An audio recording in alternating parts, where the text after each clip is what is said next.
This boy had been wearing braces since childhood because his father was a dentist.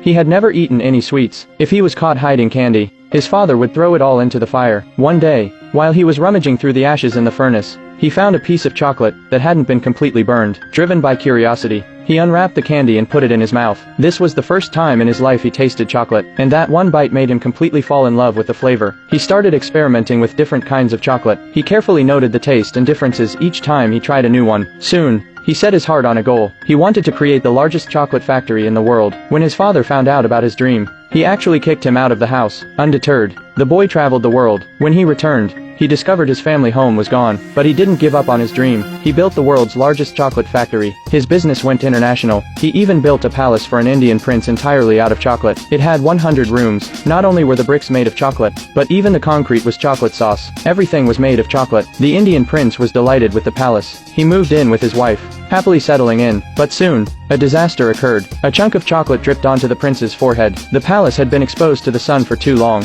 and it began to melt rapidly. Fortunately, the prince managed to escape just in time. Meanwhile, many of his competitors, jealous of his success, plotted against him. They sent spies into his factory to steal his secret recipes. As a result, counterfeit chocolates began popping up everywhere. In response, he fired all his workers. He announced that the factory would close forever. But after a while, the production of chocolate mysteriously resumed. And strangely, the factory kept producing chocolate. Yet no workers were seen entering or leaving. Just as everyone was puzzled by this, posters suddenly appeared all over the streets. The posters announced that Wonka had hidden 5 golden tickets in his chocolate wrappers. The 5 children who found them would be allowed to tour the mysterious factory. And at the end of the tour, one of them would receive a special prize. After this news was made public, Wonka's chocolate bars flew off the shelves. A wealthy princess father bought up all the chocolate in town. He had his employees stop their usual work and search day and night. They finally found one golden ticket. The second winner was a genius boy. He used the production date of the chocolate and the weather conditions to precisely calculate where the second golden ticket was hidden. The third winner's method was simpler. His secret to success was simply eating as much chocolate as possible.